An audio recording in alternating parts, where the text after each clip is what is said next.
Merci à vous tous de suivre LCF. Voici les titres de cette nouvelle édition. Ils sont en atelier de formation à partir de ce lundi.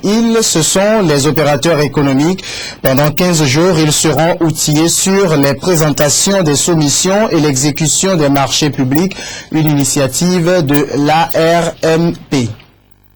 La campagne électorale bat son plein dans les rangs de l'Union pour la République. L'opération de charme se poursuit. La commune de Kara a été au programme ce week-end avec le candidat Germain Mebane. Et puis, le grand retour du cinéma en salle. Le premier film a été projeté ce dimanche au Grand Rex de Lomé à l'affiche Man of Steel de Zack Snyder. Voilà pour le sommaire. Merci à vous tous de vous informer en notre compagnie. L'autorité de régulation des marchés publics, toujours dans sa dynamique de formation des agents économiques intervenant dans le processus de passation des marchés publics.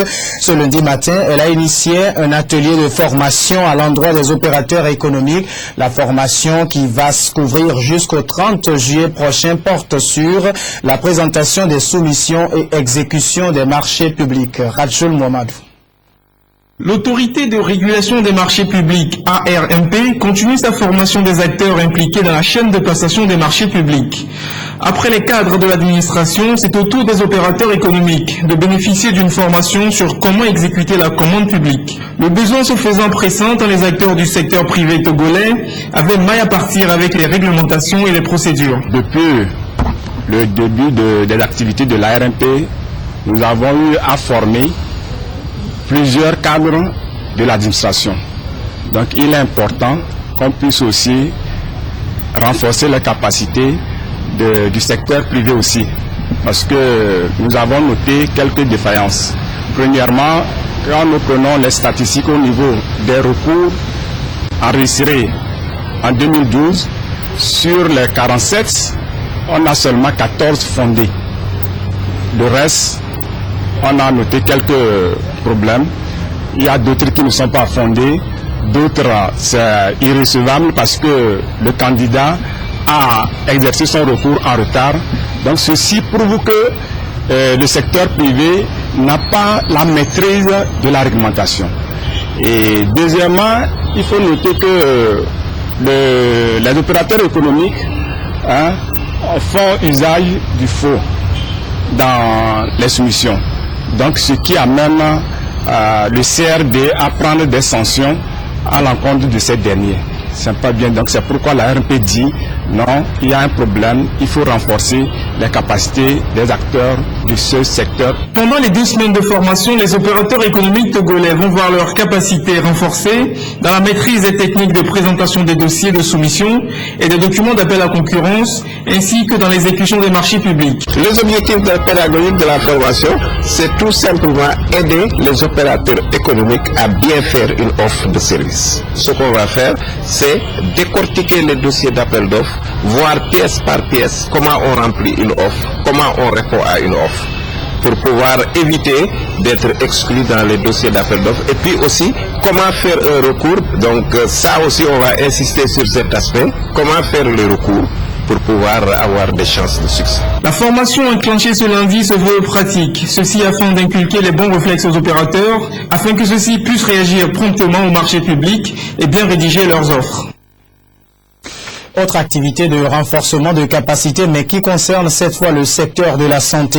Lomé abrite à partir de ce lundi le 6e forum scientifique de solidarité, une rencontre de 3 jours qui va permettre aux acteurs de la coopération internationale pour la médecine d'urgence et les vigilances sanitaires en Afrique de faire l'état des lieux de la prise en charge sur place, des urgences vitales. Au cours de ce 6e forum, des thèmes relatifs aux réanimations, anesthésie, médecine d'urgence et de catastrophe vont être abordés. Apolline Abaki. Ce 6e forum scientifique de solidarité internationale des urgences vitales aux vigilances sanitaires en Afrique met l'accent sur le renforcement des capacités locales de formation, de maintenance et de prise en charge sur place intégrée et coordonnée des urgences vitales et des sinistres sanitaires, ainsi que la gestion des préventions de crise.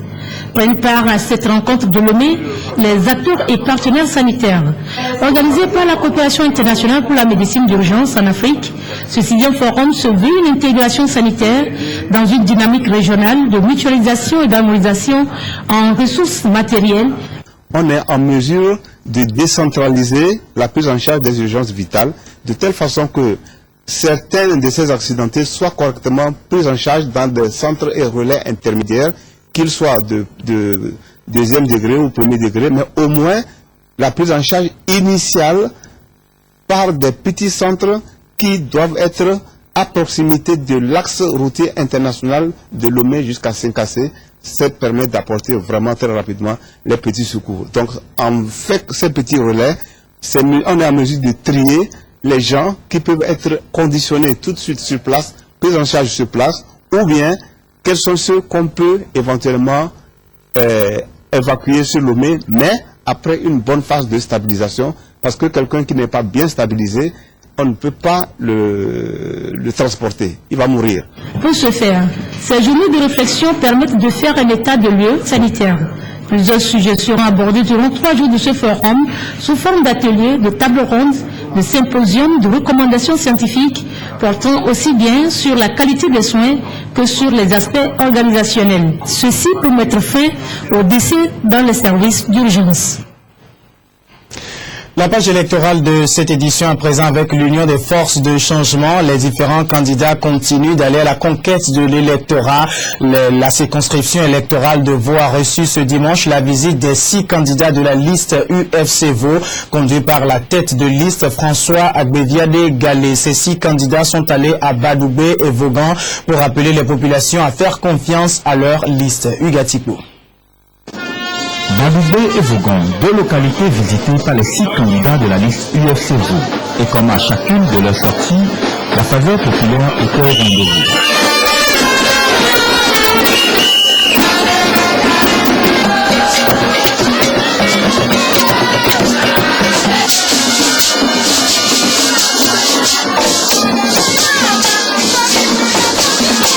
À Badoubé, une fois la chaleur de l'accueil passée, les 6 candidats livrent chacun leur message. Un message unique. Le changement passe par l'union des forces de changement. La population a donc été invitée à tourner la page de 50 années d'histoire et à ouvrir une nouvelle page ce 25 juillet. Une page qui débouche sur l'UFC pour le développement de la préfecture de Vaud. Il faut que cette circonscription, la préfecture de Vaud, puisse bénéficier des fruits de son labeur. La plupart des richesses, le phosphate, le calcaire, tout cela émane quand même de cette préfecture, de cette localité. Mais vous avez vu, vous avez sillonné un peu avec nous, le développement laisse à désirer.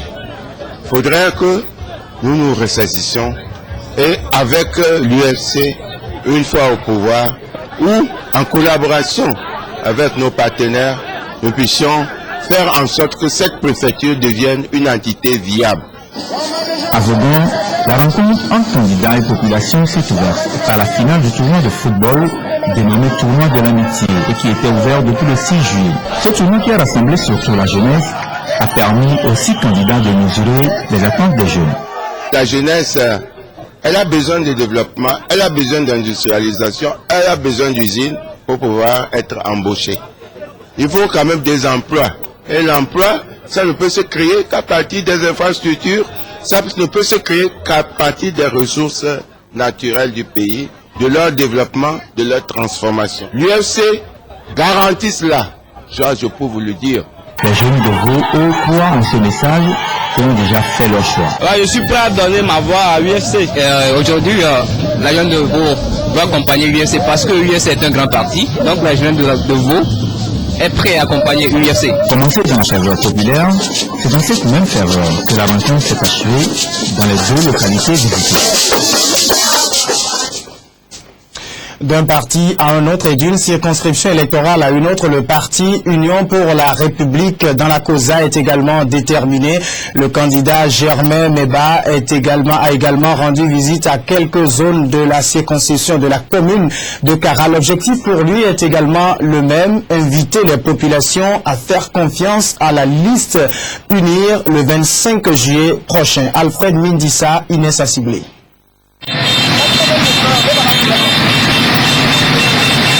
Le parti Unir à la conquête de l'électorat de la préfecture de la COSA. C'est une foule en liesse qui a accueilli ses candidats et leurs messages.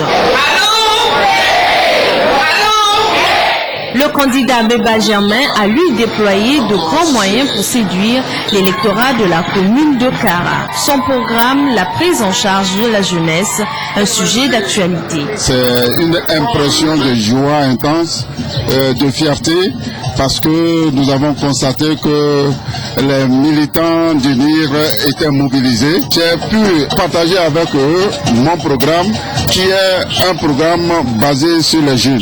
Nous devons vraiment faire en sorte que les jeunes se prennent en charge et aider les jeunes à faire des initiatives privées et en même temps voir comment pouvoir au niveau de l'éducation susciter les jeunes à embrasser des filières technologiques. Plusieurs zones de la commune de Kara ont été visitées, semblables à de véritables séances de sensibilisation. Outre les messages, les populations ont été aussi édifiées sur le processus du vote. En attendant le jour du scrutin, la mobilisation de l'électorat se poursuit. Et dans cette période électorale, l'attention est surtout portée sur la presse qui est appelée à jouer un rôle d'impartialité, surtout dans le traitement de l'information. C'est ce que l'Observatoire togolais des médias a rappelé aux professionnels de la presse ce lundi après-midi. Inès Assiblé. Des discussions et contributions allant dans le sens de la réussite du processus électoral ont animé cette réunion entre journalistes et organisations des professionnels des médias. En cette période électorale sensible, l'accent a été mis sur les conditions de travail des professionnels de la communication et leur contribution à la préservation de la paix sociale.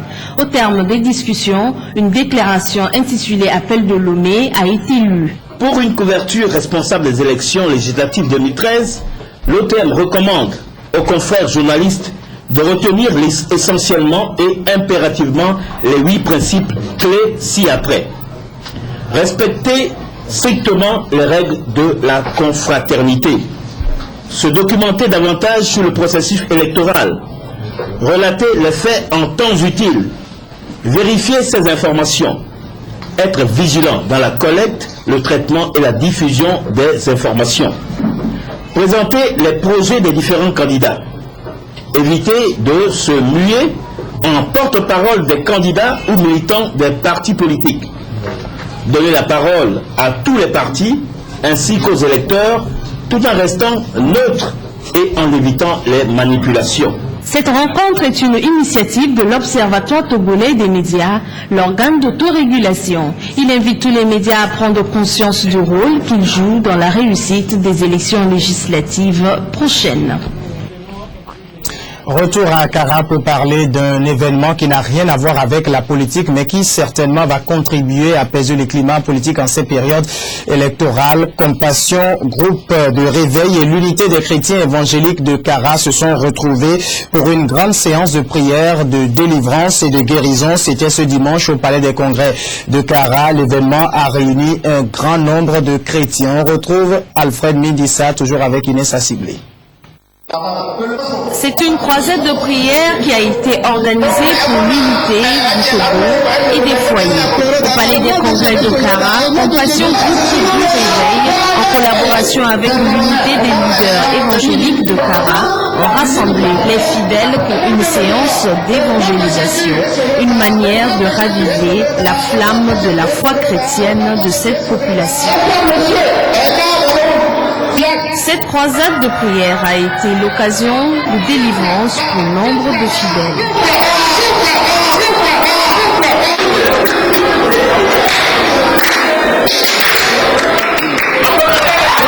En concert de louanges et d'actions de grâce s'en est suivi ont magnifié les œuvres du Seigneur. Il y a de fortes probabilités que la dépouille retrouvée au nord Mali il y a 10 jours soit celle de l'otage français Philippe Verdon. Ces mots sont de François Hollande. Paris confirme ainsi à 8 mots que l'un des otages qui a été enlevé par AQMI, Al-Qaïda au Maghreb islamique, serait mort. Philippe Verdon a été enlevé par AQMI au Mali depuis novembre 2011. Des tests ADN sont en train d'être effectués pour identifier ce corps. Depuis des mois, la question était posée. Philippe Verdon, otage au Mali depuis novembre 2011, est-il mort? Au mois de mars 2013, AQMI, Al-Qaïda au Maghreb islamique, annonce l'avoir exécuté. Le 7 juillet dernier, un corps est retrouvé au nord du Mali. Depuis, des analyses ADN sont en cours, mais le chef de l'État en visite à l'ambassade du Mali à Paris a fait part ce matin de son pessimisme. Il y a encore aujourd'hui une probabilité très forte qu'un de ces otages soit mort. Nous avions nos forces retrouvées une dépouille à Mali pour avoir la confirmation que ce peut être là le corps de Philippe Verdon. Nous analyserions à ce moment-là les causes de la mort. Et rien ne sera impuni. Le 24 novembre 2011, Philippe Verdon et son ami Serge Lazarevitch sont enlevés dans cet hôtel de la ville d'Ombori, puis emmenés au nord du Mali. Les deux hommes étaient venus dans la région pour ouvrir une cimenterie. 7 Français, dont Serge Lazarevitch, sont toujours détenus dans cette région du Sahel. Revenons chez nous au Togo avec enfin le retour du cinéma en salle. Voilà de quoi assouvir la passion des cinéphiles Lomé.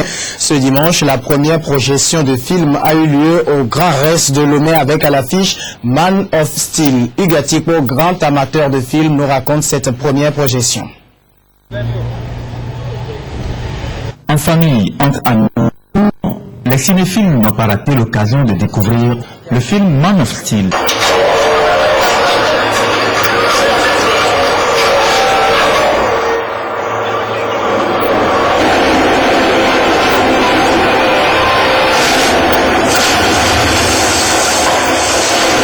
Un petit garçon découvre qu'il possède des pouvoirs surnaturels et qu'il n'est pas né sur la terre. Il s'engage dans un périple afin de sauver le monde de la destruction totale et incarner l'espoir pour toute l'humanité. Et s'il se sent plus en sécurité, alors, où est le mal? Le film Man of Steel, sorti le 19 juin 2013 et réalisé par Zack Snyder, a été à l'affiche dimanche lors de la projection du cinéma en salle au Grand Rex. Le public qui a suivi cette projection apprécie le retour du cinéma en salle. Le cinéma, je le connais ailleurs qu'au Togo, et donc vivre ça, ça m'a un peu rappelé mon adolescence. Et puis bon, je voulais suivre ce film parce qu'il était nominé au Festival de Cannes, voilà. Et puis j'apprécie beaucoup cet acteur-là, c'est pour ces raisons-là. Puis l'effet du cinéma, la salle, le noir, le son, on a l'impression d'être dans le film, donc c'est surtout pour ça, pour vivre ces émotions-là. Ça fait vraiment plaisir, ça fait plaisir d'avoir un cinéma, en plus des Togolais, mais aussi les étrangers qui viennent et qui cherchent des coins de distraction. Là, je pense que c'est une très bonne affaire. C'était la première fois de venir au cinéma, donc j'ai bien apprécié, c'était cool, voilà. En dépit de quelques problèmes techniques, le projet Ciné Lomé est sur de bons rails. Oui, le public a répondu à cette grande première. Nous remercions la population togolaise d'avoir fait le déplacement massif. Les gens ont suivi le film qu'on a projeté aujourd'hui, sauf qu'à la fin, on a eu des problèmes techniques. Et vous savez, toute chose à son début, nous sommes sur les rails, nous allons de l'avant. Les derniers films sortis en salle devraient être diffusés tous les mercredis avec la séance des enfants et celle des adultes. Fin de cette édition, restez avec nous.